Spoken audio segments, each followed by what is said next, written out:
A quick note before we begin. During this episode, there's a lot of construction noise in the background, so I apologize for that. If there's a bang, now you know why. Hope you enjoy the episode.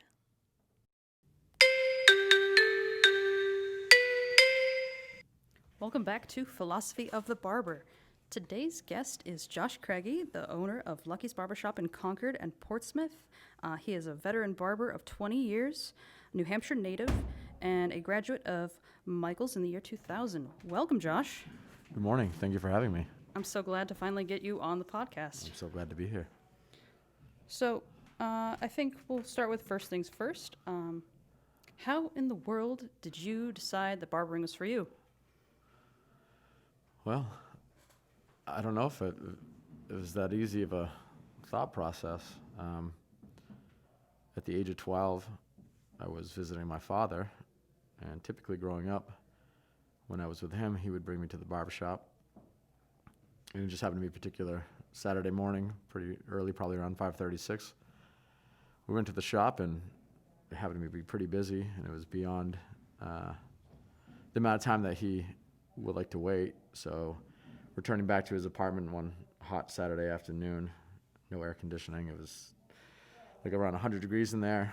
He pulled out a pair of old clippers that he can't remember if he got in the military or if he picked up to give haircuts to his German Shepherds that he used to have, but he made me give him a haircut.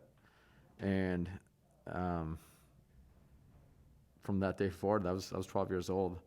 I was just so completely enamored and impressed with how cool and how simple the process was of turning on a pair of clippers, and the fact that what it could do, and the hair that could be removed, and the fact that it would grow back, and just the design, everything. There was just so many simple elements, but that day forward. So I guess that was where initially it started. So I guess that was a decision that was made for me. I wasn't given a choice in that matter. He told me that I could do no worse than him, and he couldn't see the back of his head. So that's where that started. And for the next, probably 7 or 8 years, every week was giving family members and friends of friends haircuts, and from bowl cuts to shaved heads to trying to do designs. I mean, there was, there was no tutorials, or there was no education or information available, so it was just kind of winged it. And I mean, thankfully, I don't have a real intact memory of a lot of those haircuts, but that's kind of where it went from 12 to 19 or 20. And I had a couple people in my life that had mentioned to me, that whole, what are you going to do with your life? At that point, I'd been out of school for a couple years, and I had already driven across the country and packed my bags and tried moving out west and come back to this side of the country, and couch surfed a few different places. And I was living downtown Concord in a big Victorian house with half a dozen friends. I was working downtown Concord, and I was just convinced that living a life, hanging out with your friends and just doing the things that you wanted was, I guess, complete freedom. And it's not wrong, but I guess I wouldn't say there was a purpose.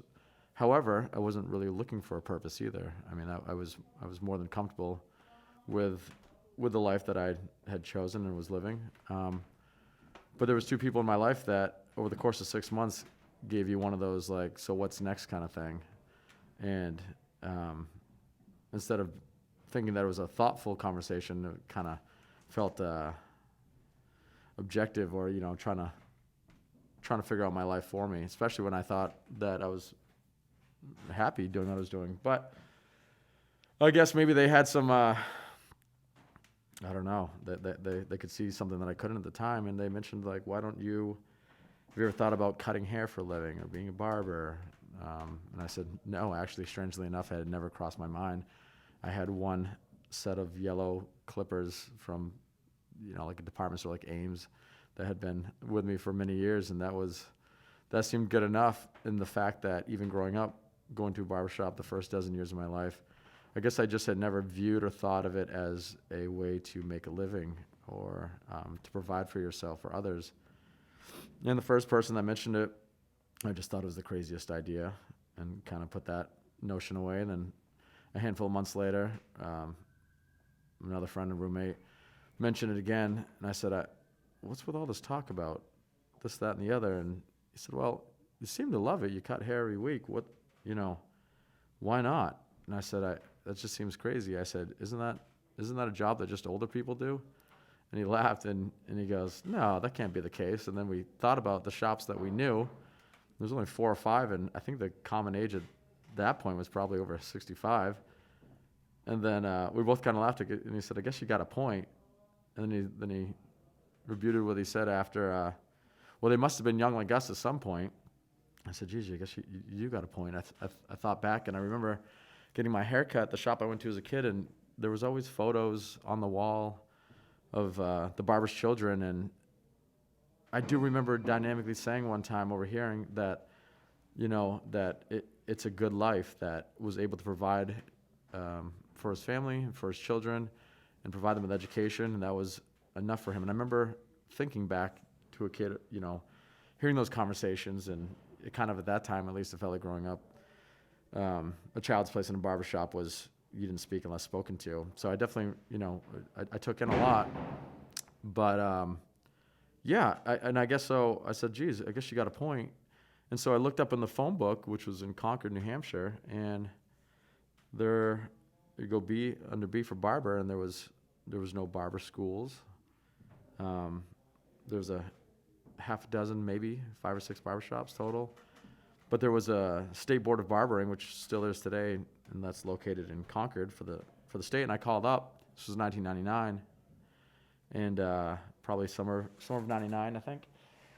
And they said, yeah, we don't have any schools. It's not a state-run program. It's 1,500 hours. However, there's nowhere you can go to get that. You could go out of state. I believe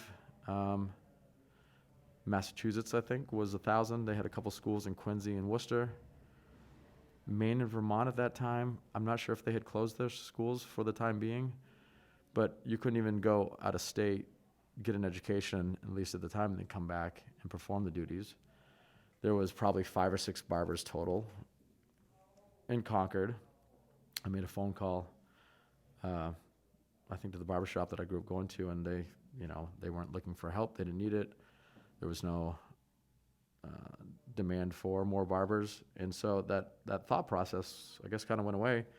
Then it was only a couple months later where I was getting ready to go to work one morning, and I think I had the TV on, and WMUR, I think, was on, and there I overheard a commercial for a school in Manchester, which is not there anymore on Elm Street. But they had, I think, a little advertisement. They were now accepting enrollment for a future barber course, and all of a sudden those conversations with my friends came crashing back in. And unfortunately, I didn't get a chance to grab a pen in time. I missed the number, went back out of my head. Another week or two later, I heard the commercial come on. I ran, grabbed a pen, and made a phone call. And yeah, I didn't know I wanted to cut hair. I wasn't convinced by any means that I wanted to be a barber. I didn't know much about the history of barbering. I knew that barbers were kind of always existent, kind of every nook and cranny of earth that I had been to, which at that point had been a few places, but yeah, there was no love affair with it. I didn't know enough about it. And I eventually went down and I visited the school, and they said, this is the first time since 1977 that a barber school in the state of New Hampshire would be putting barbers through a curriculum and graduating them.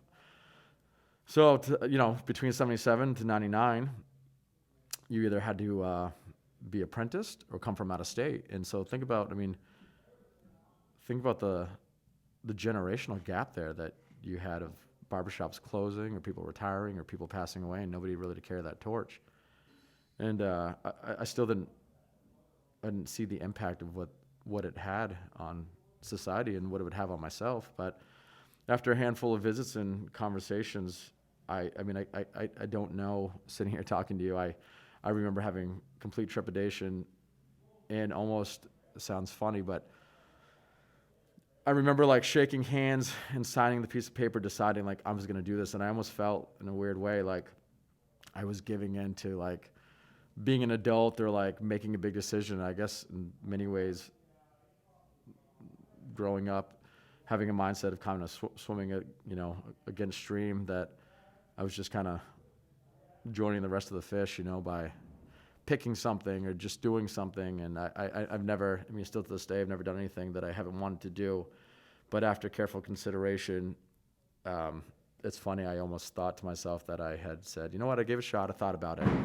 I've given myself enough time to educate and think about this, and I think I thought at that point going into that last conversation, the last visit at the school, that I was not going to carry on, I was not going to move forward with it. And when the admissions agent said, so what do you think? In my head I said no, and in my mouth just blurted out yes. And I remember shaking hands going, oh my God, what did you just do? And it sounds funny, maybe it sounds crazy, but I didn't go to college. I wasn't a good student. I didn't care for academia. I mean, I've always tried to educate myself in many ways, but I think I learned a lot through music, through friends, through culture, through traveling is where I got my education. So little did I know that saying yes and shaking hands would change my entire life is an understatement. And that's where the journey began. And it was supposed to start in the fall of '99. And the school was going through some transitioning. This was a new program, setting the curriculum up at the state. And it got pushed back a few months. And I think we started, if I remember correctly, it got pushed back from October to January of 2000, I believe is when we started. So that's a shorter version. If you've ever been in my chair, I could bore you to death with more details. But that's kind of like the lead up from, that going to the barbershop that morning, my old man not having patience to get a haircut, 100 degrees in his third-story apartment over a little convenience store, forcing me to cut his hair with these set of clippers that he used to shave his German Shepherds down with. That's to a conversation where somebody said, hey, what are you going to do with your life? And I found it to be wildly offensive at the time, but thankfully, I guess they had some insight that I didn't see. So I feel like most people, when they're young, eventually have that kind of reaction when somebody asks that yeah, question. it's like, I don't know. How dare you ask me about something that I don't know the answer to? I would never want to project my thoughts or feelings or tell anybody how they should live their life or what they should do. But looking back, I guess it was probably out of thoughtfulness and love and care, and that they, I guess, saw something. I guess they when I didn't even see it myself, they saw something that I enjoyed. So I'm very thankful for that. Very thankful. So I appreciate that you touched a little bit on what the context of how New Hampshire was at the time that you decided to start your journey as a barber. When you got out of barber school, had the climate changed at all from when you started, or did you kind of go into that giant question mark? Yeah, it was interesting. So my class was really interesting, and I guess not only there was no precedent for the state, but also for the school, and I'm very thankful. My instructor, her name was Sarah, and she really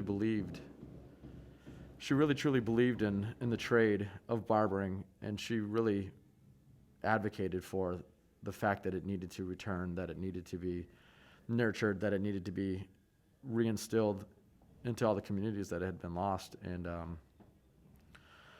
she believed in us, and I was thinking about her the other day, and she was just so passionate and driven by hair and the hair industry, cosmetology, barbering, and she was so motivated and dedicated and outspoken, and she really advocated for the people, and she really advocated for the profession. And I 2 days ago, I was thinking a lot about her and how much it meant to me, her drive really to push us to expect more of ourselves. And once again, where you didn't see it in yourself, to have somebody else be a guiding light and force is it was fundamentally so strong. And going through school was difficult. We didn't have many customers or clientele, and you could only give so many haircuts. There was 4 people who signed up. 2 of the 4 were full-time. 3 of the 4 were there throughout the program. 1 did not complete. 1 fella drove himself an hour and a half each way, but he worked nights and he had a young child.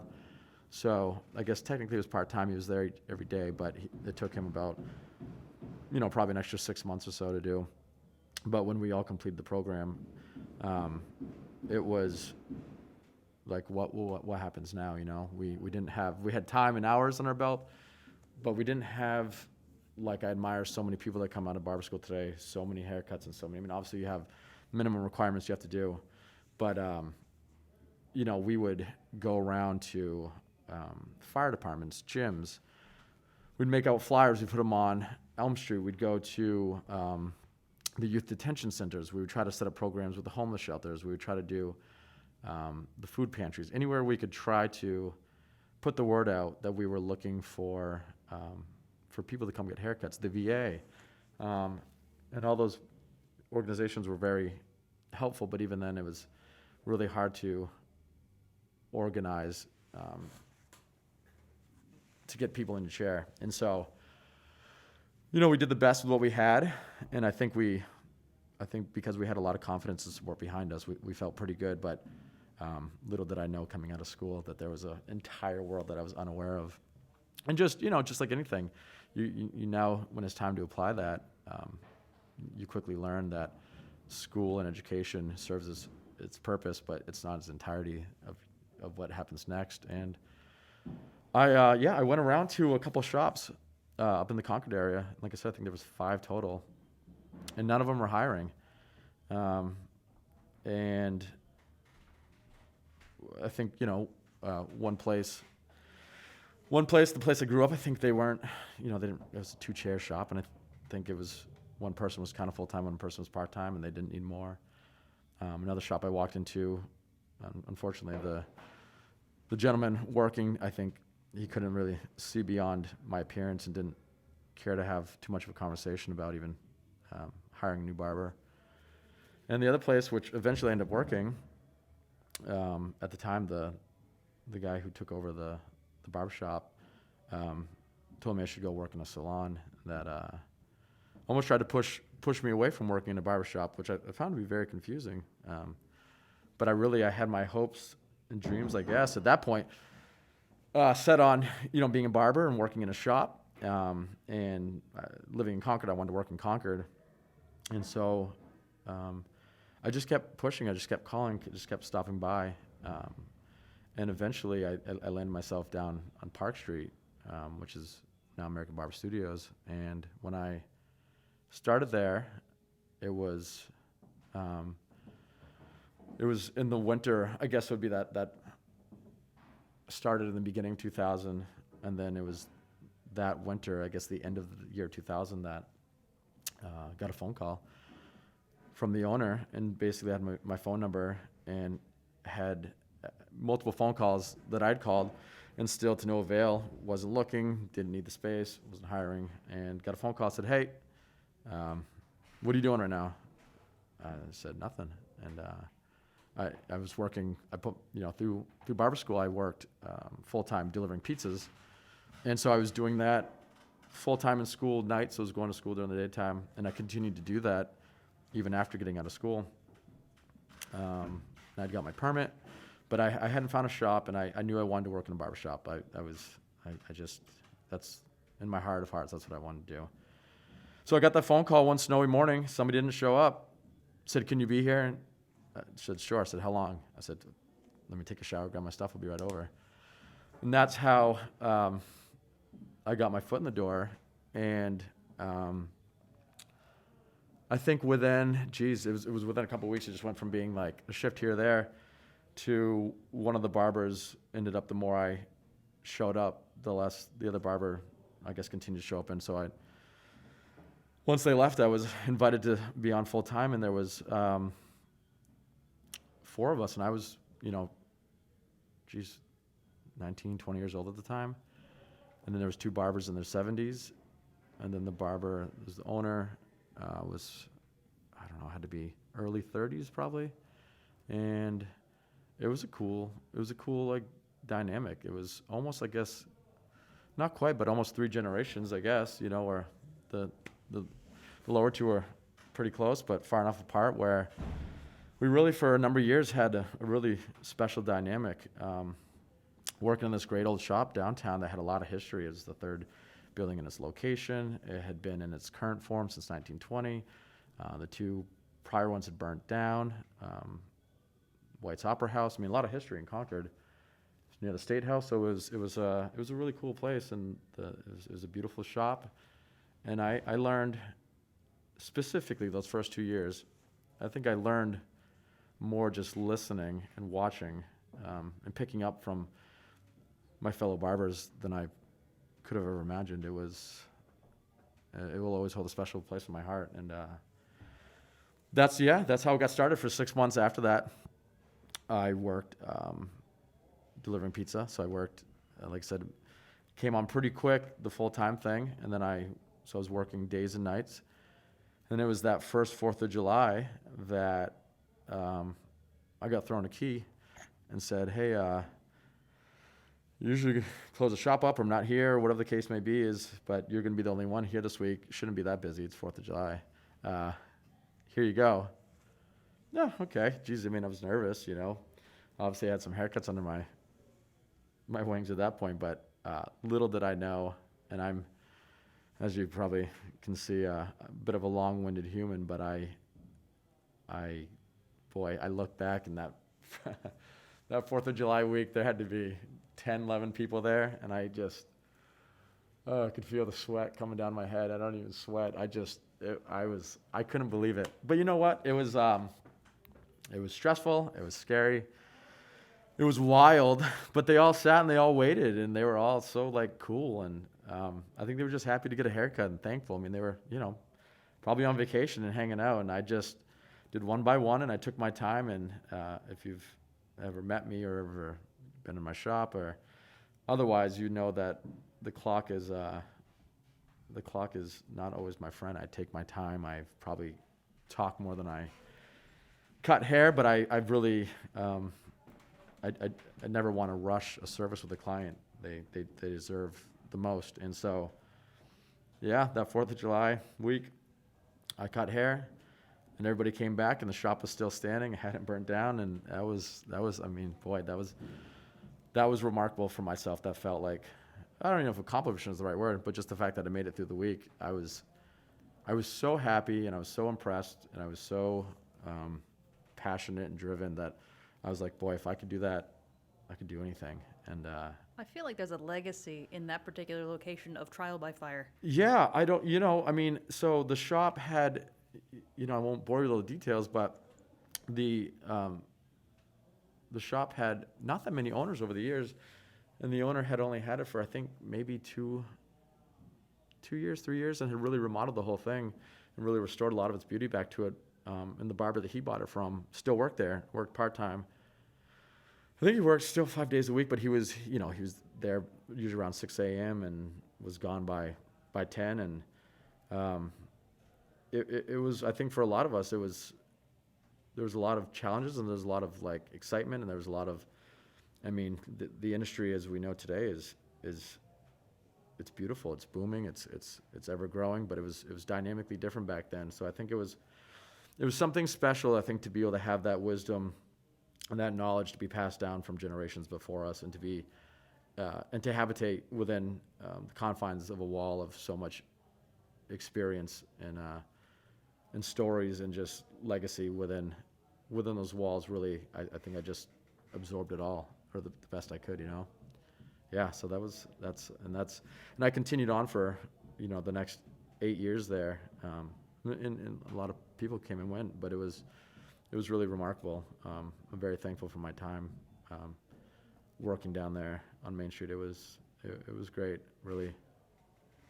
Yeah, I mean, it was special. What made you finally decide to venture out on your own? I never wanted to own my own barbershop. I had zero interest. And not for lack of responsibility, because I feel like I've always tried to work hard, even more so today on myself and my surroundings. But it got to the point, so the owner wanted to open up a barber school, and I thought that was incredible. I mean, he was dynamically impacted by his instructors of the school in Maine, and that he went to, where he's from, and I know that the folks that taught him left a very, they impacted him in a dynamic way that for years and years said, oh, I want to do that. I want to open up a school. I want to I want to push forward and carry on and do that.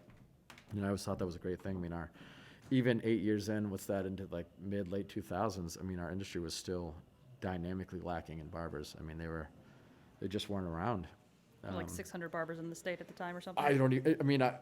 I bet I didn't know 15. You know what I mean? If there was 600, geez, they might have all voted 2 or 3 times. I don't know. That was, yeah, because, most communities had a barbershop and there was a barber there. And so, yeah, it was really wild. But he wanted to open up a school and had bought a piece of property, I believe, if I remember correctly, that had been deemed condemned by the city, and had this, whirlwind of an idea, like many other ideas. And, once he'd put his mind to something, I mean, it was like a freight train, you couldn't stop it. And I like that. A lot of times think the same way. But I think the city really put the boots to it and was like, hey, this isn't going to happen unless you completely rebuild this thing from the ground up. And understandably so. I think probably the cost at the time probably outweighed the ambition. So he said, literally just one day, and prior to that, for a couple of years, he had stepped away, and I had sublet the barbershop and was running the barbershop for close to 2 years. And he had many different, adventures and side businesses and property and hobbies and things. And so it was really good. It really, up to that point, 6 years of being a barber, then those final 2 years of running the shop and subleasing the business and, treating it like your child. It gave me a deep devotion and appreciation for the trade, but also for the building of the business. And one day he showed up and just said, hey, check it out. Going to do the school at the barbershop. I said, oh, that's awesome. Like, how are you going to do that? Where are you going to put the classroom? He's like, what do you mean? It's right here. And I go, well, there's not very much room down here. He said, no, it's simple. The shop will close and we'll just do a school here. And I said, I guess I'm not understanding what you're saying. So where's the shop? He goes, no, the shop's here, but the barbershop as a business will close. And I said, well, what about all the people? And he said, well, that's fine. They'll just come to the school. And so I just said, well, what if they don't want to get haircuts by students? And he said, oh, Josh, you're thinking too much about it. Just don't worry about it. We'll go through, we'll get you an instructor's license. It'll be great. And I mean, just straight up, I just said, listen, I think your ambition is incredible, and I would never want to relinquish anyone's dreams, but I'm already kind of living in this dream right now. I'm living my dream, and obviously you have your dream, but I don't want to be a barber instructor, and I don't want to work in a school, not because I don't love the trade, or I'm so happy and comfortable in the setting that I'm at now, and that at that point, 8 years into your career, you start to feel, hopefully confident, and you've developed relationships and compassion, and a lot of heartfelt time and work has been put in. And I guess I was worried that was all going to be lost, and I didn't want to also force that upon the customers. Just my opinion, I guess it didn't feel like fair not having an option. So we had a couple conversations, but over the course of literally, I think it was less than 2 or 3 days, we had it was clear that we weren't on the same page. And it was made aware to me that I guess at the end of the day that it wasn't my business. So my thoughts and decisions, I guess, only carried so much weight. And, I guess you have to respect that. I was under somebody else's business, and their thoughts and wishes and orders, I guess, is people have to do what's best for them. But I instantly was like, oh my God, what am I going to do? And I've never been one I don't want to do. I mean, you have to follow your heart, right? And so, instantly, it was made aware to me that in order to continue to, I guess, what in my best opinion, serve the population, the public, and the people I knew, I was going to have to find somewhere to be able to do that. And I didn't know what to do. I was lost. I never wanted to own a business. I didn't want to own a shop. I just wanted to show up and cut hair. And I guess even though I didn't own the business, being that I was running it and subleasing for the last couple of years. I mean, I guess I had those feelings, those thoughts, and I think I had learned a lot. And I guess didn't even realize I was really doing it, already. And so I guess in return that, I don't know, I don't think it was intentional, but I guess I had been groomed to fashion in that manner to do so. So I said, well, geez, I guess I've got to find a place. And out of respect, you never want to step on anyone else's toes. I didn't want to be across the street or next door. I wanted to be in my own location. I wanted to set up my own thing. I wanted to build a shop and do something that I guess was, remarkable in its own form and in some ways different. And so after looking at a couple places, I literally saw an ad in the Concord Monitor. And it said, I think the space at the time, before remodeling, it was 900 square feet, office space available, phone number. That was it. It couldn't have been more vague.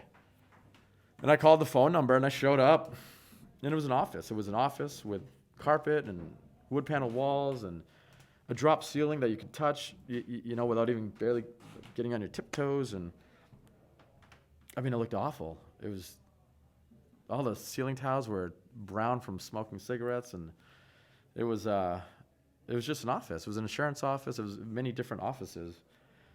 But I the second I walk into anywhere, I don't know why, but ever since I've been a kid, and maybe it helps with cutting hair, but I could envision, I could see this vision in my head of essentially what the shop looks like today.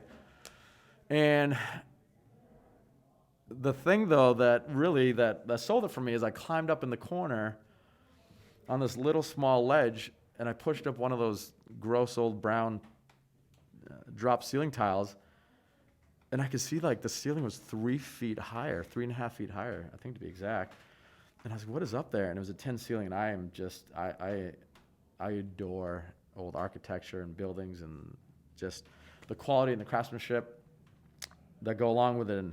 And that small little corner of a tin ceiling is what sold me. It sounds funny, but it's the vision of being able to see it. And I said, oh, that's what won me over. Little did I know that I probably saw the 6 inches of tile that was actually in good shape, that that didn't need complete remodel. Actually, you can't even see that ceiling anymore. There's a soffit built over it. However, that's what won me over. And like I said, that was within, I would say, probably 2-3 days maximum of having those multiple conversations about, what are you going to do next? Going to open a school. I don't really want to do that. I think you should reconsider. Nope, this is how it's going to be. Go to bed. Next day, did you have time to think about it? I did. I still feel the same way. Do you? Yes. Okay.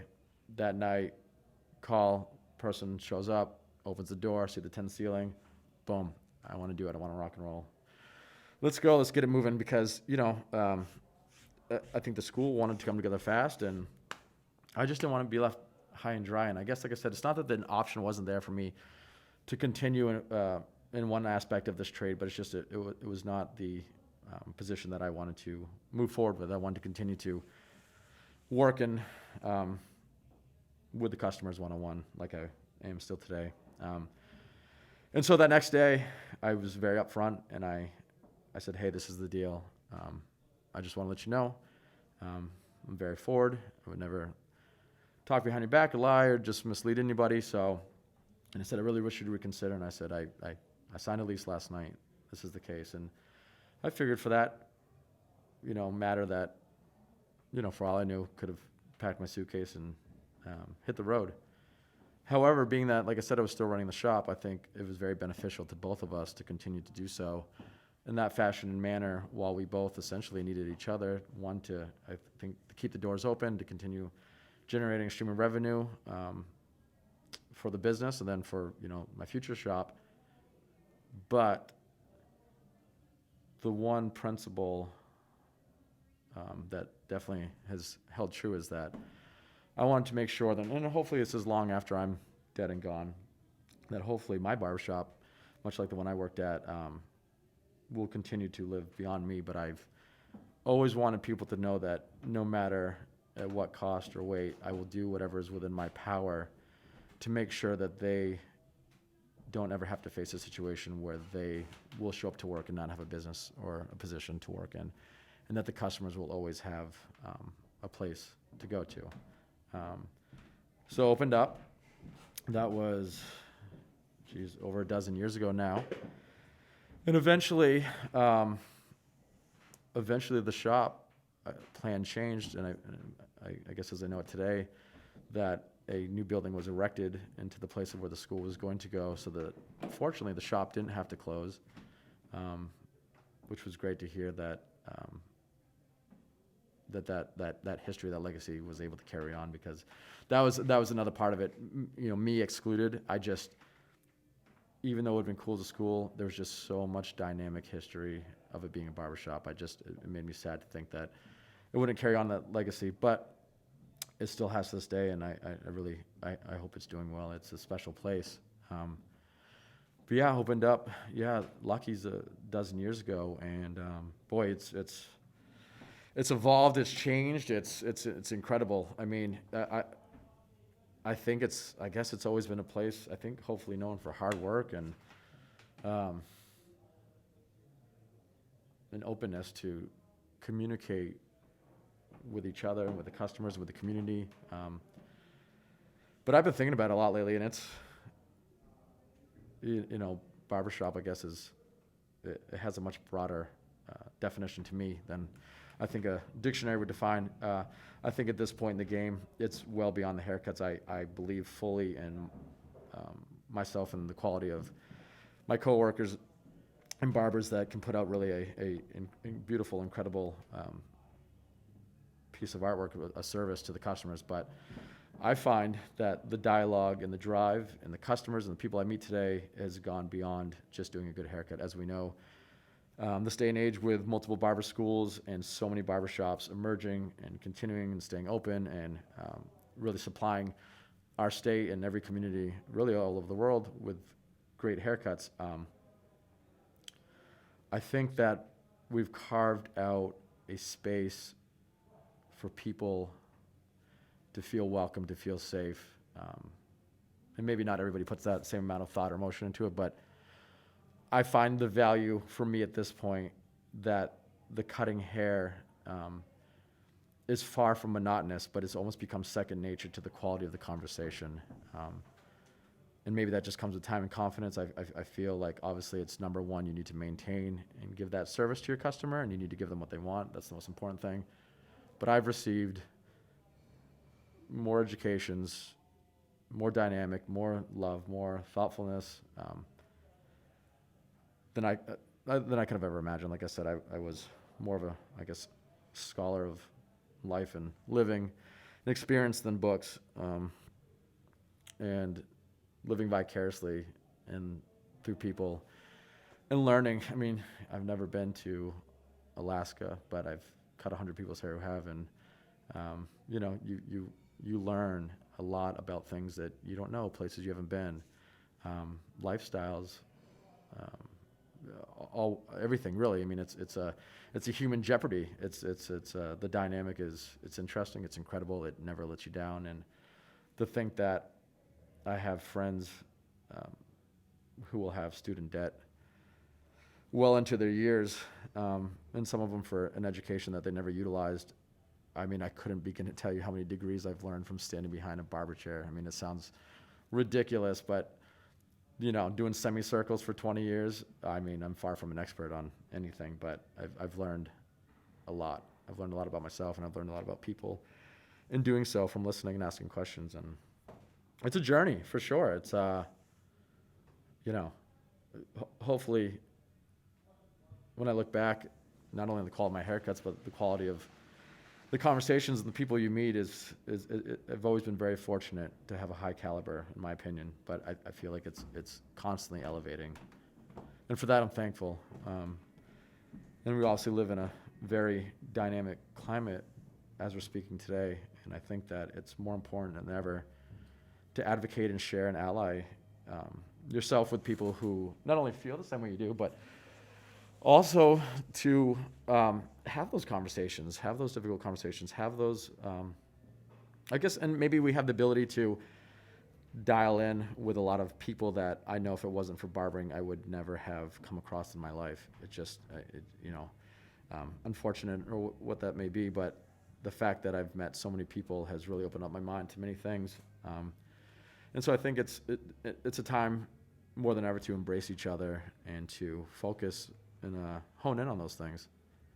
Right? I mean, I guess we're always, Well, I think customers are really a great litmus test, especially when struggles occur as to the overall success and knowing that you're doing something correctly, where, especially this year when there are struggles that we've never seen before as barbers Most and definitely. as people, that the responses that you get from customers, even with something as minor as like a price raise, like you get positive feedback when you know what you're doing is right. So whether it's well past time of having to raise your price because things are just crazy, Yeah. or when it's they know you're struggling and they're more than happy to support you because you are of great value to them.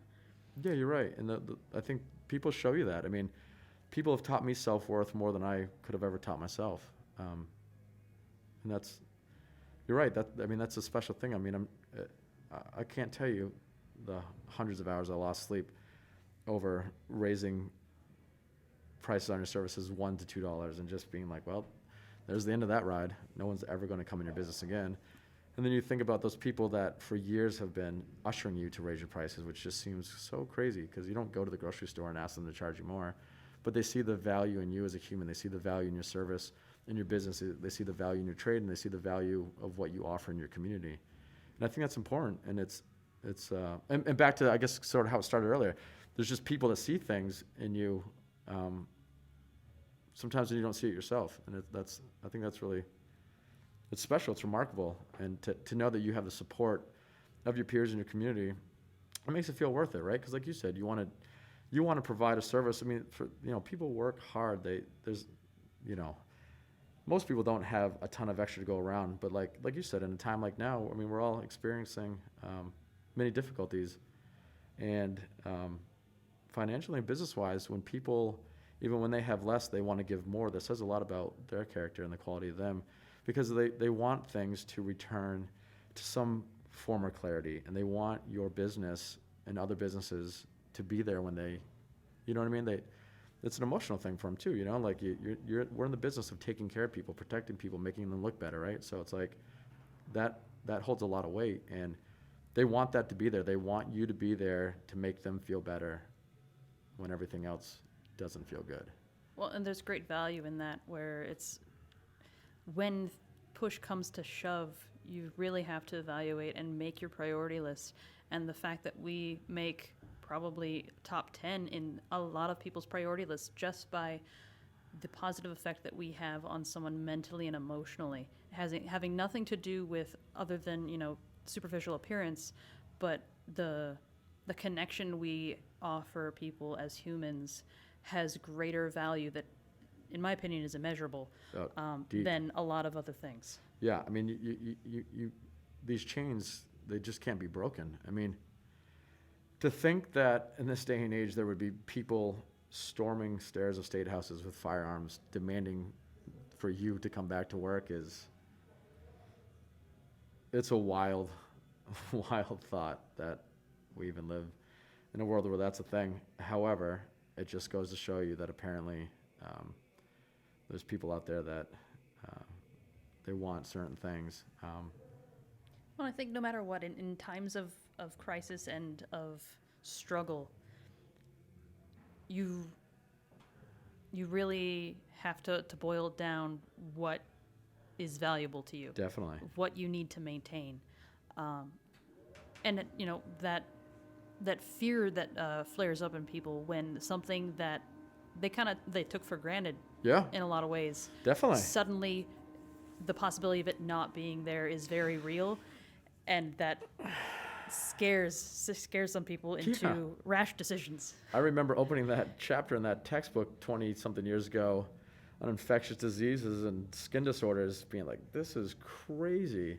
Little did I think that would be living amongst it. And who would have guessed that barbers would have been at the forefront being like, hey, we got this. I mean, obviously within a certain capacity. I mean, there's things we can't control, but to have a group of people go, hey, we're going to need you to do this, this, and this to protect the public. And you go, got it.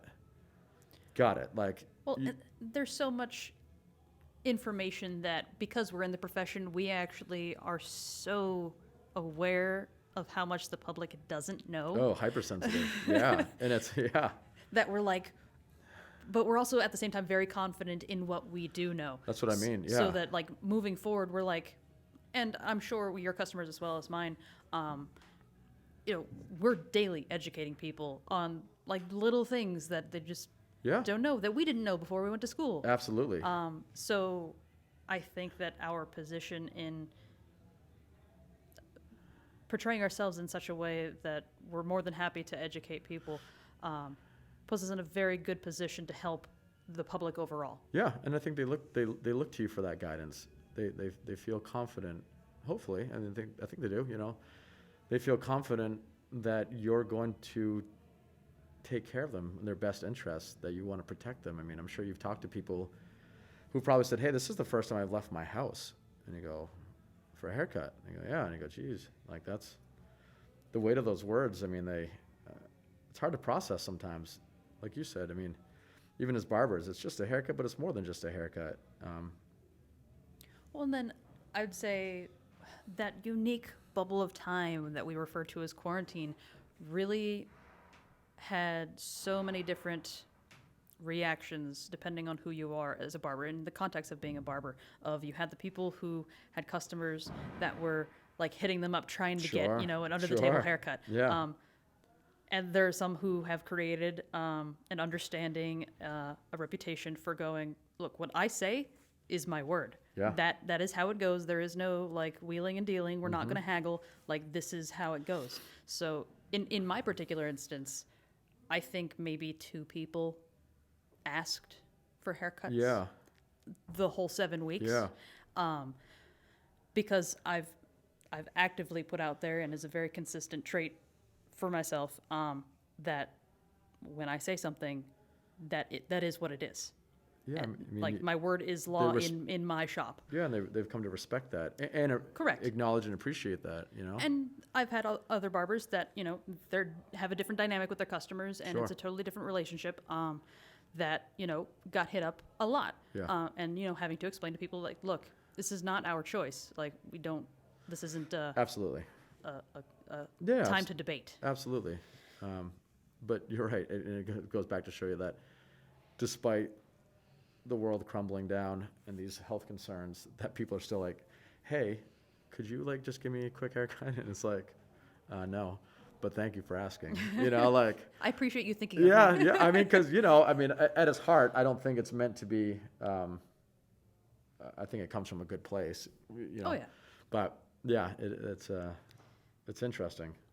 But I think, now I'm thinking about it, there was a lot of initial customer shaming from people in our industry at the first few weeks of quarantine, going, wait for your barber, wait for your stylist. Like, don't make a decision you're going to regret. Like, wait for, don't be one of those people. Which is wild. And I'm largely quiet on those particular situations. I like to think things through first.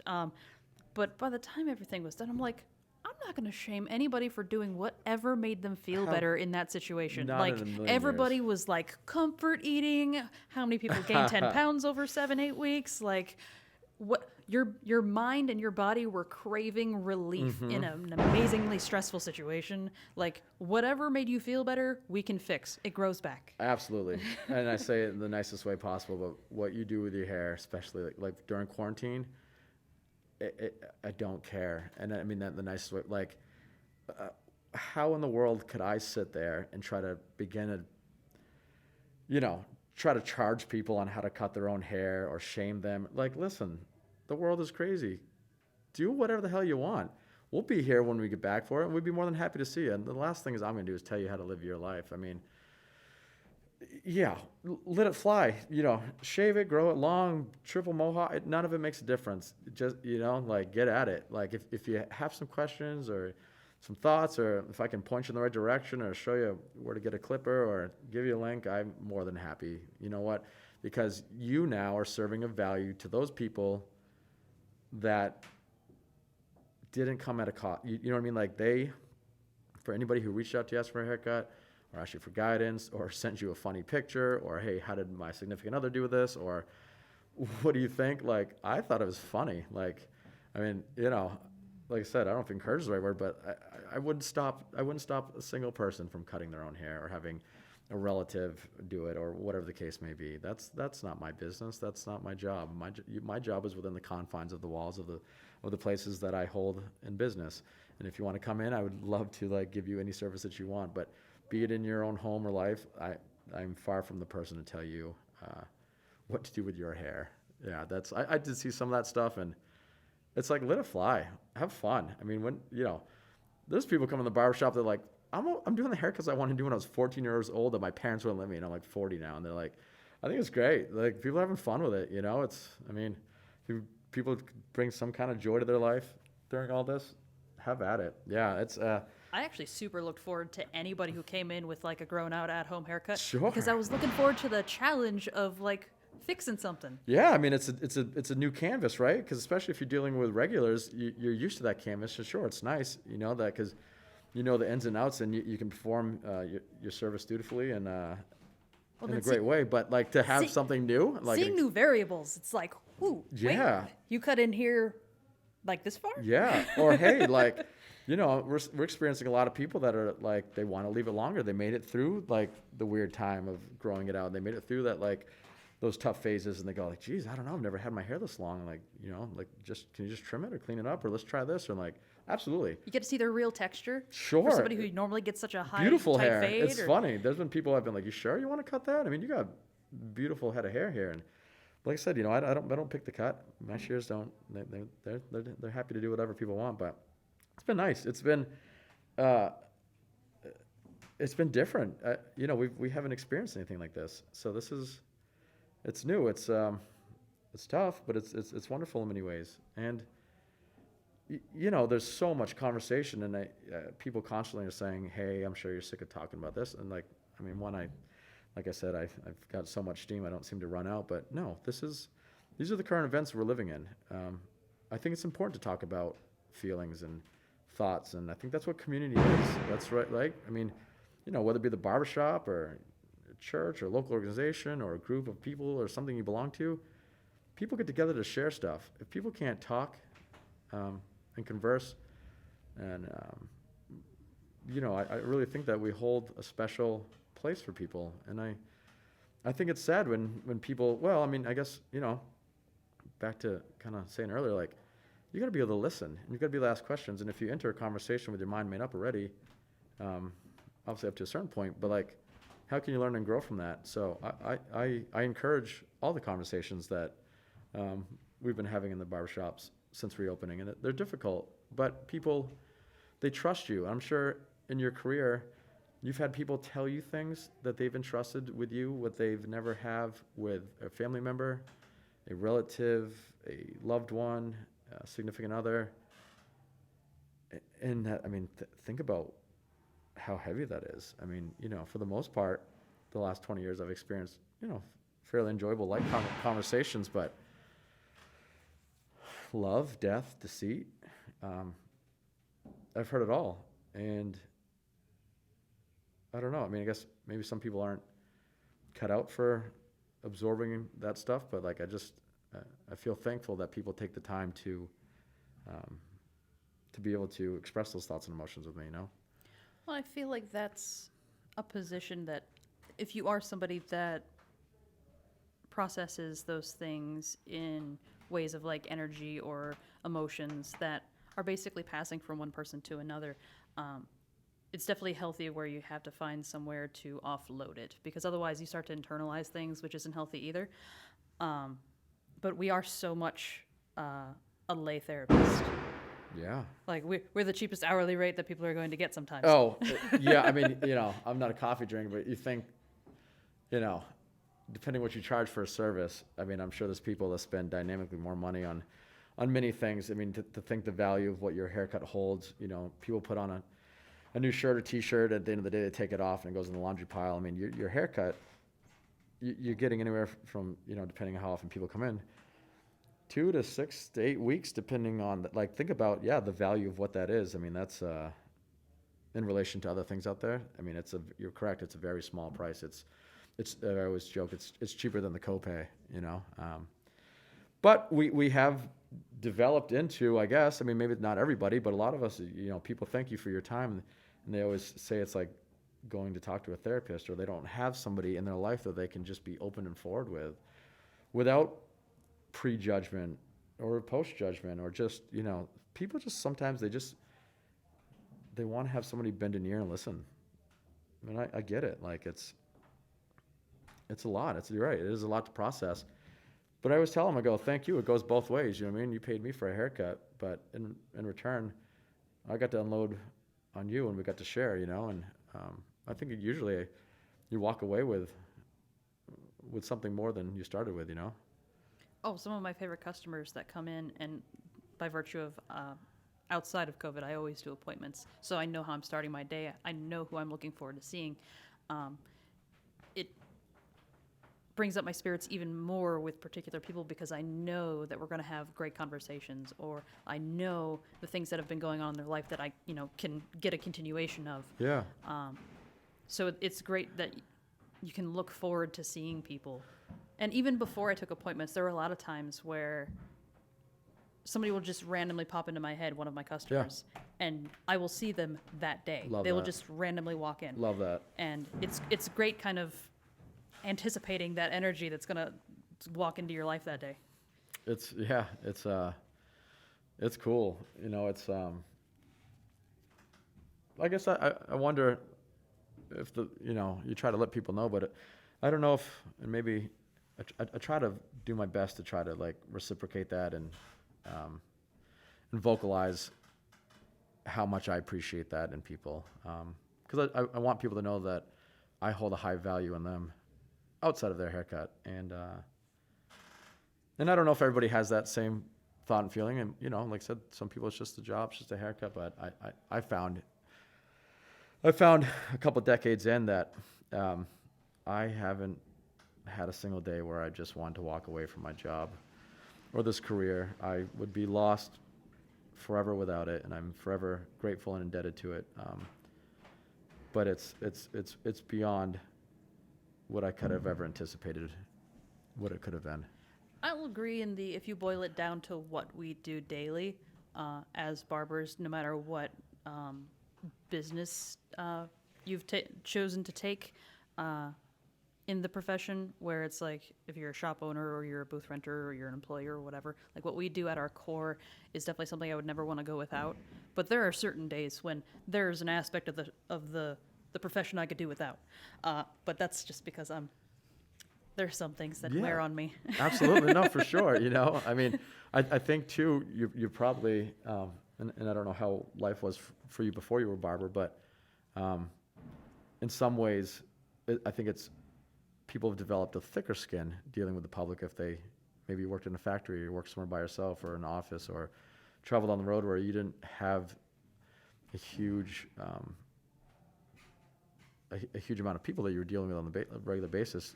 I've seen a lot of people come through the shop that could put out a good haircut, but they didn't know how to have a conversation. And for somebody, I guess, ever since I've been a young person, I don't remember having a problem with that.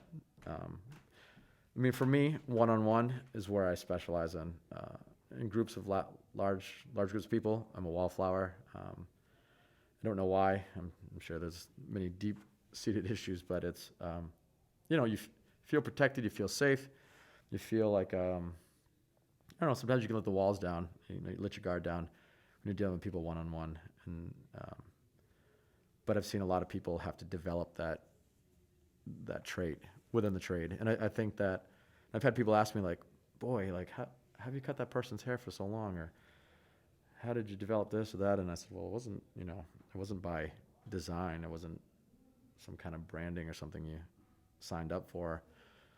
You've given enough out of yourself, even when you didn't realize it, where people have grasped onto that. And it's not that they couldn't get a good haircut. in any other chair in any other barbershop, because that's, there's so many options available today, but people gravitate towards some of those things, and that's what keeps them sticking around and coming back. Well, it's funny you should mention the whole starting off not really having much of a personality behind the chair, because when I started barber school, by virtue of my upbringing or my time in the military, or like right before I started, I had very much a military bearing or poker face, like Yeah. not a whole lot of motion Yeah. shown through unless necessary. So that was something that they had to harp on me on in barber school. Yeah. Very much a very thick shell to break. But over the last 8 years, lot of life experience, a lot of growth, a Definitely. lot of self-improvement. I mean, we're But all, I can yeah. definitely relate to you where by having a little bit of introspection and recognizing what works for me as an individual, I've been able to put myself in my ideal situation so that I can be the best barber for my customers. That's why I now have my own room, and it is that one-on-one, so I don't have to be a shop manager and worry about all the other things going on while also trying to service my customer. Yeah. So it's twofold for me, because as a shop owner, it's all right, my separation allows my barbers to be adults, Yeah. to deal with issues at the lowest level and figure it out. And then if they can't, then they can bring it to me. Sure. Yeah. So that also clears a little bit off my plate, but then also offering my customers the best experience that I can offer them, because I shine one-on-one. Definitely. Yeah. And, you're able to focus your abilities, and, like you said, you're evolving with it. We're all hopefully works in progress. And it's, it's interesting, actually, probably think too, maybe in your time cutting hair, that people have grown with you and seen you grow and been part of that change. And that's kind of a nice thing too, Oh, there's a number of customers I invited to my wedding. Yeah. I mean, that's, yeah. Or vice versa. I'm sure people invited you to their weddings, it's bigger than I could have ever imagined. It's, who the hell would have thought cutting hair would bring you down this avenue where, it's, I guess it's just something that's been there forever, but I don't know. People might think it's cheesy or corny, and I don't care, I guess, if they do think that. But I know for me, the value of barbering is so far beyond cutting hair at this point. I love cutting hair, and I could bore you to death with all the details why I like it, but that only carries so much weight within the industry, I find, because there are many options available. So, people, when you throw darts, eventually one sticks, and people, once they kind of find that bullseye, they want to stick with it, and they want to keep that going, and that's special. But I mean, obviously, you're thankful for anybody that sits in your chair at any point in time, and I guess you only ever have one chance to make that first impression. So it's unique, because most likely, unless it's a baby, people have had a haircut before. They know what it entails, how it works. Chances are what's going to happen. So word of mouth probably gets them through the door the first time, but it's what you offer that brings them back the second time and many times afterwards, Definitely. So by virtue of you being in the industry for so long, but also quite a leader in the industry in our area, you've influenced a lot of people to go through barber school over the years. What's usually your advice for anybody that approaches you with a curiosity? Give it everything you got. Just, I would encourage anybody to just follow their heart and go through with it. If there's, if it's looks cool, well, it is cool. It does look cool. But if it's just a passing trend or something to make a quick buck or whatever the case may be, well, I wouldn't encourage that. I guess they can do whatever the hell they want. But I have such a respect for the industry and the trade that I would tell people, give it your all. Just give every single part and piece of yourself to it. I don't know if people feel like that they should have to or they want to, but I know for me it's come back a million times over. It allows you to be artistic. allows you to express yourself in many different ways. It allows you to be creative in so many facets. You work with your hands. You get to be, or hopefully, pick an environment that is suitable to your wants and your needs. You can be yourself. You can be different. You can look different. You can align yourself with people who have similar interests. You can make an entire career. You can live anywhere on earth, and nobody can take this gift from you. I say gift. Some people might just think that's not the right word. But it was, I guess, I had to make the decision to become a barber, but the gift, I guess, bestowed upon me that I didn't realize the power of it, and the fact that nobody can take that from you. It's in your hands, you know what I mean? And it grows from inside.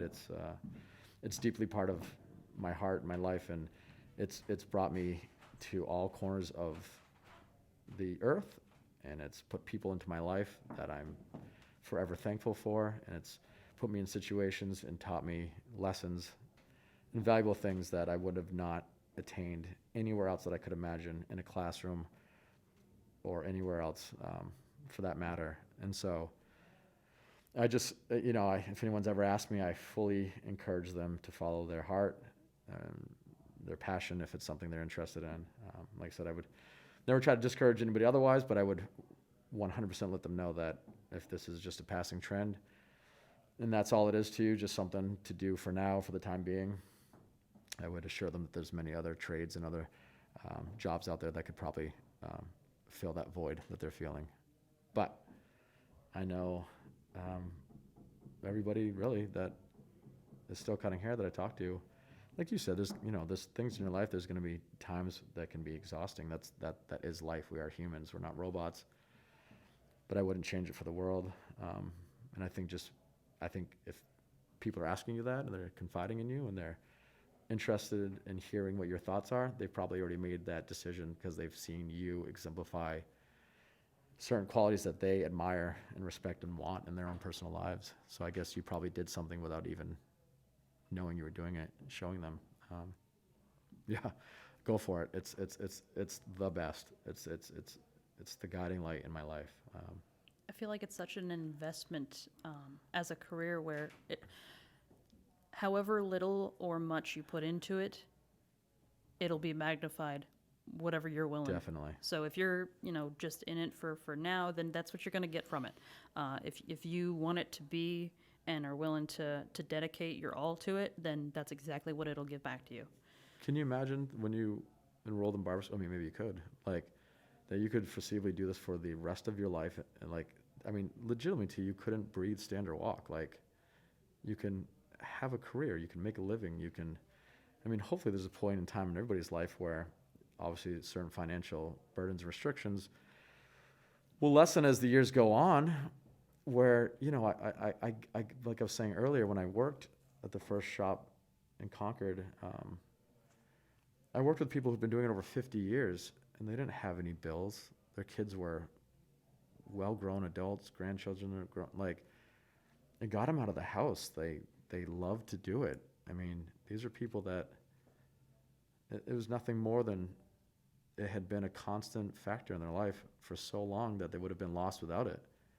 And it keeps you mentally, keeps your wit sharp. It keeps you physically moving. There's so many aspects to it that just keep you going. I talked to a lot of people over the years that retire, and unfortunately, you see some of these people go downhill quick because they're not getting out, they're not conversing, they're not sharing ideas, they're not physically moving, they're not, when you remove just those vital parts of your everyday life that are now gone, it leaves a big black hole.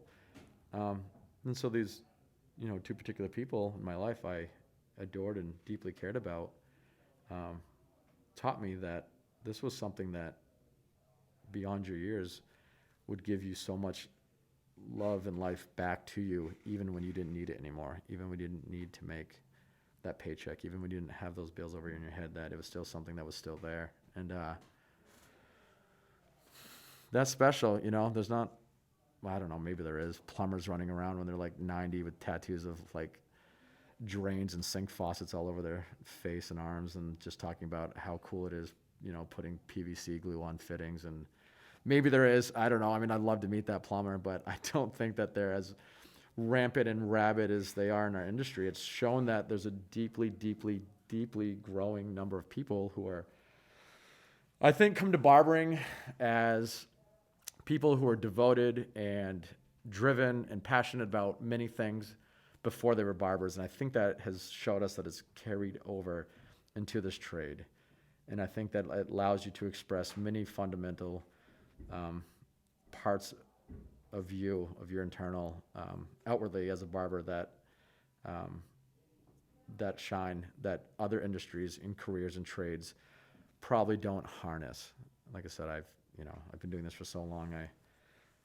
The other jobs I have, they were cool, but they did not impact me in the same way that this has. And I can't imagine, and I'm not too familiar with, even after this many years, people who love and desire to go to work with the same ambition that I have and other people I know, Well, and it's funny that you mentioned that, can you imagine when you first start this career that you're going to be doing it for the rest of your life, where we were talking before the show that I am somebody who gets bored very easily. Yeah. Like, one of the many reasons that I don't have tattoos is because I cannot commit to something permanently like that. Sure.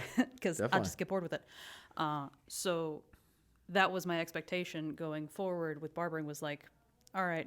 And there were some physical issues that I had that were like, will I physically be able to do this forever? Yeah, definitely. But it turns out, it's fine. Just use different tools. Good. But for me, it's like, I'm going to get bored with it because I have a very consistent pattern of my life of being all in. Like, if I want to be in something, I'm to my head, like totally immersed in it. And I will stay that way until there is no other way for me to gain more knowledge with it. So thankfully, there's a couple things in my life that are so widespread and diverse that I can stay interested. One of them is a minor obsession with Disney. But the other one is definitely barbering, where when I find myself getting tired of one part, there's another section of it that I can focus on to reignite my passion for it. Yeah. So I've, gone into offering skin services in addition to our normal price list. Right. I've just recently started getting into offering color professionally. Wonderful. I got my instructor's license as soon as I got my master barber license, like consecutively, so that one day if I needed to use it, I had it. Yeah. And I have used it on and off. So it's great to have the diversity to be able to hop from one part of our industry to another when one is starting to get stale. And then with that perceptions change or shift, it really helps you appreciate what was getting stale for you. Yeah. Yeah. I mean, and the more knowledge and the larger your skill set, the more options you have available. Like you said, so you don't feel like backed into a corner, And it's nice that you have the ability to call upon those other things when needed, or just to be able to offer them to people. I mean, it's unique to be able to fulfill the power of a haircut or a service within our scope of our industries. Of what it gives to people it's really interesting. You've said it forever. When you look good, you feel good, and that carries out into the world. And being that you can utilize all those tools that you have to enforce that nature on people, I'm sure they're very grateful for it. Well, I think the thing that keeps me coming back every day is the things that I can offer people to make them feel their best. Where it's like, from the variety of services that I have to offer, it's my favorite ones are the ones that give them such a wow factor at the end that they are beyond what they thought they would feel by the end of the service. Yeah. And that's contagious to me. Oh, definitely. Like you said, you mentioned earlier about, somebody can just come in and just completely change the entire environment so simply with a hello or a smile. And that's, I don't know, sometimes, like I said, if people realize their abilities to do that. And I don't think it's intentional. But I think it's good. I think we need to remind ourselves to thank people, not just for their money and their time, but to thank them for what they bring us. It's important. Because, within society, there can be a lot of things that are very selfish. Like you said, I mean, it's gratifying to want to make yourself feel better, but in return, it can be a reciprocal duty, having that ability to do so with people. It's just, when I think about like so many decisions and thoughts and things in my head, and the way I feel about a lot of different things in the world, I would say that I harness a lot of that energy and compassion through my customers. And, just having the ability to ask people and to be able to like engage or indulge deeper into those things. It's, I don't know where else, I don't know where else I would get a lot of that. I mean, sure, you have the internet and you have a lot of tools at hand to learn about a lot of things, but I mean, I think one-on-one, to me is I absorb it the best that way, personally. And I think then in return, I think you can you keep it moving, that sort of that domino effect, you pay it forward and you pass it on. It's wild. Yeah. I mean, it's funny that the actual physical part of cutting hair, it's not irrelevant. In fact, it's, but I think that, and I guess like you said, like styles are going to change, things are going to come and go. There's a lot of tools, there's a lot of different things that are interesting. And I know I'm fortunate in that regards, where being surrounded by a large group of people within my trade, there's a lot of information in return amongst each other that you can share and learn as well. And it's important to remember, like you said, you give a lot of the people who work at your shop a lot of power and a lot of responsibility because you trust them and you believe in them. And it's an important factor. And much like, I guess, and same in my coming up in the trade, there was, a lot of responsibility from an early day was given to me, and it's special. And I think it's important to remind the people around you that you appreciate them and that, what they do and what they offer for you. The dynamic is large because it's not just you, it's not just your shop. I mean, in regards to, there's other humans with their own thoughts and emotions that make up the dynamic of your business.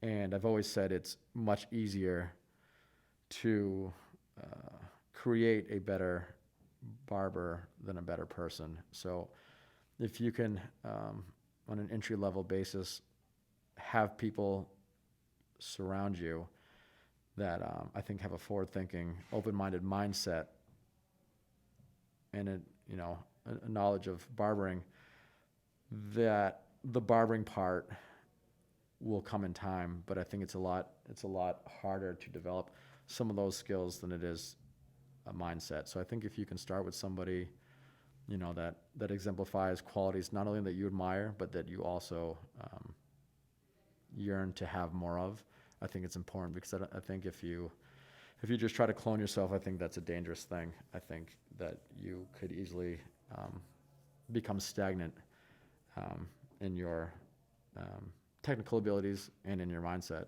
So I know for me that I'm continuing to try to surround myself with people who not only think the same, but do think different, and challenge and push those thoughts and ideas. And I find that I value the time. I mean, obviously, we're all wearing masks and keeping distance from each other, but I miss more just time amongst each other, not cutting hair. I miss not being able to embrace customers and friends, whether it be a smile or a handshake or a hug or a pat on the back. For as we know it, those are dead in the current world that we live in. And that, may be a thing pushing forward that may be gone. We're learning to use our voices where our our hands and our hearts do not easily recognize and show those things. So I think it's even though we can't see our lips moving as we're amongst each other, I think it's good to vocalize those things. And I know for me that trying to evolve and be a better person and a better barber and a better person in my communities and a better person amongst the trade, I want to advocate and I want to be there for people, and I want to be somebody that, like you said, they can ask a question or rely on or send a message. And even if they're not a customer, if they're another barber or whatever the case may be, I want to build those bonds. I want to continue to have those relationships. And like I said, growing up for many different reasons, I just haven't felt that kinship to a lot of different things and people. And Lord knows without barbering where I would be, but I'm so thankful for it. It's such a constant factor in my life. It's an ever-present change that I welcome and that I love. But I do miss that closeness, those, like I said, those embraces with people, especially didn't have a haircut. It's with appointments and other things like that, they're wonderful in many ways. But when the days of like just going to ring out or a transaction or a handshake or I don't know what, those, it almost felt like that was like you were sealing the deal, like you were not only saying thankful, but that was like it was closing it, and you were engaged in something special, and that's okay. I guess it's, like I said, it's just the times we're living in. But I do miss that stuff a lot. The beginning and end handshakes definitely remind me of like going to a church meeting where you have a opening and closing prayer where it's like that's the confines of the transaction or the experience that you're having together. So I have to constantly actively remind myself to not extend my hand to shake somebody's hand. Yeah, old habits die hard, I guess. But I love what you mentioned about the barbers you work with, and really when I think about it, it's not like an active thing in my mind until you just mentioned it. But all of my barbers who have been here for more than 2 years now, all of them except for one came to me straight out of barber school, never having worked anywhere else. And that one that had worked other places was my customer before going to barber school. Love that. So Love that. it is so important to have, it's a personality connection. You have to be able, it's like having roommates, where you spend so much time together that like you guys have to mesh as people. We can build skills, and we can build on the profession, but if you don't work as a person together, and some people just clash. And, for sure, definitely. Obviously anything can work if people are willing to put it in to improve a situation. But if you don't have the maturity, or you're just not in that position in your life yet to be able to fix that, some people just don't work well together. But when you get that dynamic in an environment, it affects the entire atmosphere, and that creates what your shop is to so many people. You know what? It's you said it right. It's a family. I know in my life, personally, I've spent more countless hours with these people than I did with anybody in my personal life, and you have to have an understanding. I think at work and at home, that's in order for that to be healthy. What that means, how you process it, what you do with it, and stuff, is important, because when these are the people that you work closely next to and you rely on, and you see every day, for some people, obviously, in that atmosphere, you need to make sure that things go smooth, and you, just like any families, they can have their ups and downs, but you need to do your best to try to keep things swimmingly moving forward, because at the end of the day, I always, a phrase I probably use a lot with the folks at the shop is kind of like on the court, off the court, right? So I want to do everything within my power to present and create an atmosphere that makes people feel happy, safe, positive, where they can earn a good living. And I guess not only is my goal is to have them be happy at work for the longevity, you take care of them, you treat them right, you pay them well, so that you don't have that same kind of turnover. But in return, I want the best for everybody around me. And that's something over the years I've realized, when you give a lot more out to other people that, and not wanting anything in return, but I want them to be happy at work so that when they go home to whatever life they live outside of work, that they bring some of that happiness into their home. And then in return, if they can have a little bit extra happiness in their home life, then they can bring some of that back into the barbershop. And I think it's important. And obviously, I'm not in control of any things outside of the barbershop. However, I do my best to try to procure that and want them to know that. And that's something that, I want to continue to work on. But I really love and value, for many different reasons, the people around me. And like you said, acknowledging differences and strengths and weaknesses are very important. But I really think it is like a full encompassing thing that you need to be consistent in your work life and your home life, where they work hand in hand with each other. I think it's important, and I don't think, or I don't know. There's many times in my life where I didn't have both of those things, but when you work on it and you have it and you see it, how could you not want it for other people? And I think you need to harness that, and it takes time, just like anything else. But it is a family, and I'm not saying everybody that. I mean, the way that specifically our barbershops are today are much different than they were years ago, because as it's grown. I mean, it used to be for a long time we had limited staff, we had long waits, we had working 6-7 days a week for years on end, and there's nothing wrong with that. But not everybody feels as empowered maybe as you, and occasionally needs a break from that. And it took me a long time to learn that it's important that people have a life outside of the barbershop. For me, not everybody's empowered by their job, like I was saying before, as I am, and it's a little bit different, but I get a lot of those things out of the barbershop where people in other jobs don't receive. So for me, it's hitting on many different aspects and levels. So, but I always knew that even in my most difficult times, that coming to the barbershop was some kind of sanctuary away from the rest of life, and that kind of checking your drama at the door was a big thing for me. But like I said, growing as a human, I realized that we all have lots of different emotions and things going on. So I want to do my best to be aware of those things and acknowledge them. And it's not the end of the world if somebody needs a day off or has something going on, because I look back and the catch-22 is I don't regret a lot of the decisions I made by putting those extra hours in, because I think it's brought me to where the shops are today and who I am today. So I'm thankful for that. But looking back, there's probably quite a few examples in my life where doing that extra haircut probably would have kept things smoother, or would have missed out on weddings or receptions or traveling or whatever the case may be. So it's important to remember that there is a life outside of your work, but it's taken me 20 years to acknowledge and realize that. But it's important. But like I said, when it's just you, you what is important to you might not be important to everybody around you. So you need to, the more people you surround yourself with, you need to be aware of that. Well, I'm constantly learning annually exactly how much you cannot use yourself as a measurement for anyone else.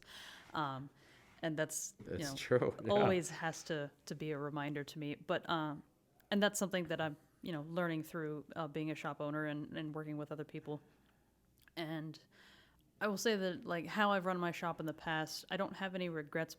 Again, because as you said, those are the choices that led you to who you are and what you know now. So I feel very much the same way, where it's like, all right, I understand why I was running it the way that it was then, and why I made the choices that I made based on what I knew. So you can't fault me for that, because it's like, well, that's what I knew at the time, and so those are how I made my decisions. But it's also acknowledging what you've learned and how you've chosen to implement that knowledge, because you could always choose to not implement the knowledge. Definitely, for sure. And stay however you were doing it before. But and we've had very different dynamics. But as you were saying, when it came to the shop being like a family, I think that is a very thin line to walk at a certain point, because it's like approaching that dynamic, you have to be vulnerable for it to not work. Like that has to be a possibility in order to eventually get to implementing that successfully. And when it is successful, it makes a better situation for everyone, because everyone is good at communicating and is very open towards one another, and allows you to avoid breaking bonds in a negative way. So, when somebody feels comfortable to approach you and go, look, I have a new goal in my life, which doesn't have me here forever, which is like, cool. Like, if you're aware of that and they're comfortable enough to tell you that, like, that's the dynamic you have, it's great, because you can't expect anybody to stay with you forever. Did you ever find that was a tough pill to swallow? No, number one, I've never had that personally, but I've been very blessed that my barber Tyler's been with me since he had his permit out of barber school, and he's a local guy, and Wonderful guy. I am more than blessed to have him here for as long as I have, and for every day moving forward, I am thankful for it. There are people that the dynamic has not always been so open and family and communicative. Yeah. So there have been times when, bonds were broken, but I enjoy seeing their faces, because they continue to come in and get their hair cut by a barber they did connect with. That's great. Which I'm happy that we didn't part ways in a way that made them uncomfortable.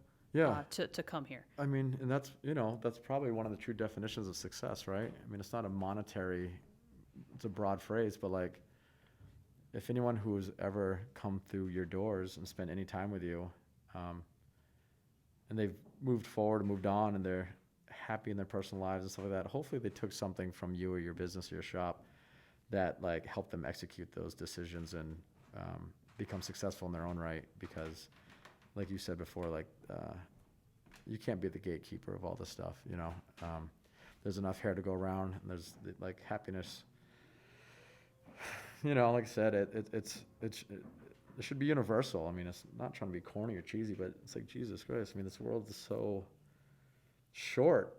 Why don't you want to enjoy it? And there's so many things that keep people from being happy and enjoyed, and there's things that need to be vocalized and fought for, but there are simple things in this world that you want everybody to have. And it's sometimes, like you said, I mean, being vulnerable is, I thought probably for one point in my life was weakness. And in fact, as I've got older, I think it's the opposite. I think it's like a sign of strength. It's like breaking your walls down and opening up yourself for situations or circumstances that you do not welcome or don't want or have never experienced.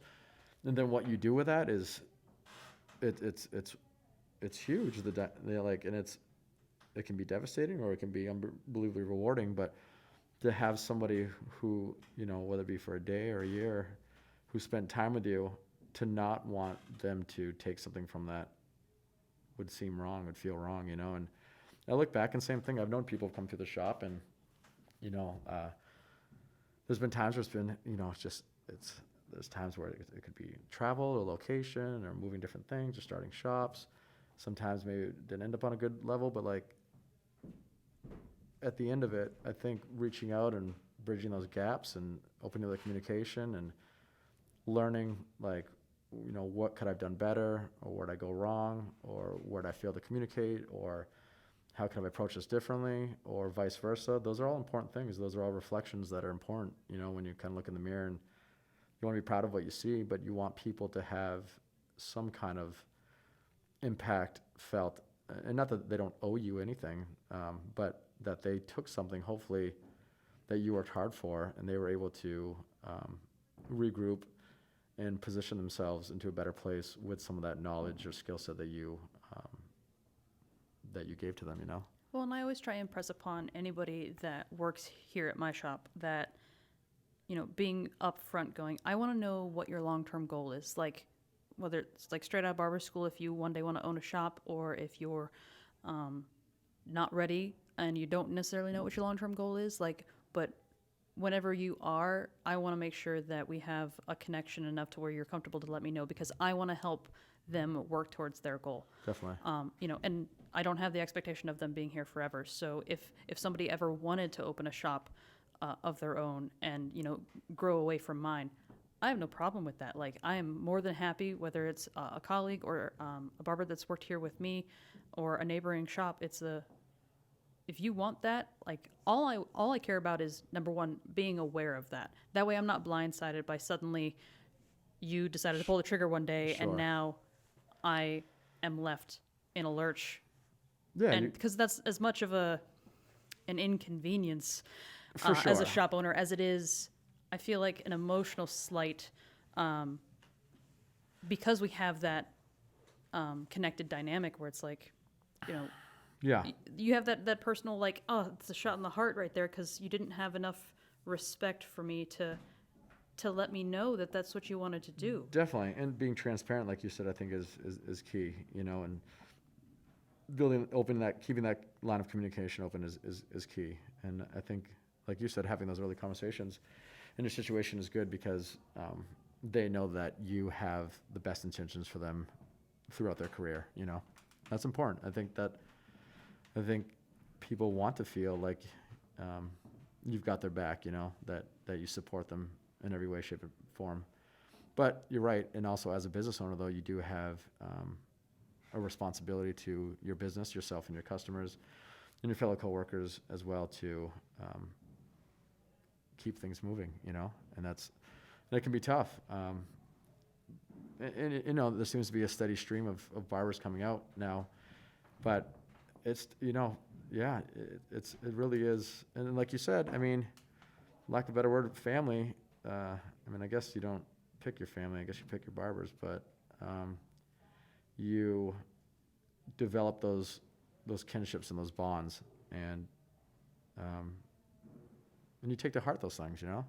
It's a relationship you build, and anytime you see the end of a relationship, it can be tough for people. But I think it says a lot about your character if you still have a relationship and communication with those people. That says a lot about you. Well, and I feel like that's one of the great things about how the profession has grown, at least since the time that I've been in it, is that it reminds me very much of the camaraderie that I experienced in the military, where it doesn't necessarily matter how much we talk or how many years it's been since we've seen each other. If I reach out, you answer. And I find that very much to be the case in this profession, in addition to my prior service. Yeah, there is a kinship there that I admire in many ways, that I see with a lot of some of the younger barbers, and sometimes it's just based on the sheer volume, the numbers of the people that were in their classes with them. I think they developed those bonds early on, and I really admire and respect those relationships that the barbers have, and supporting each other, and going to different shops and getting haircuts, and stopping by and saying hello or sending a message. And those are all really important things, and none of it is, it's not for personal gain or value. It's just because people care, and I didn't have that in my class. I didn't have that early in my career, and many years afterwards. It's something that I've learned through the barbers who work at the shops, and I really admire it. It's like it's just so nice to see people supporting each other for nothing more than just being happy for each other. And I think it's it attests to, like I said, the quality of their nature, of their character, and it says a lot about our trade. There's so many people that you and I are sitting here. Unfortunately, it took this long to meet and have a conversation, but for the mere fact that we're just both barbers, and the fact that we can sit down, and while we're not cutting hair in our daily life, we're still sitting here having a conversation. It says a lot too, But I really I value this trade, and I've seen it provide opportunities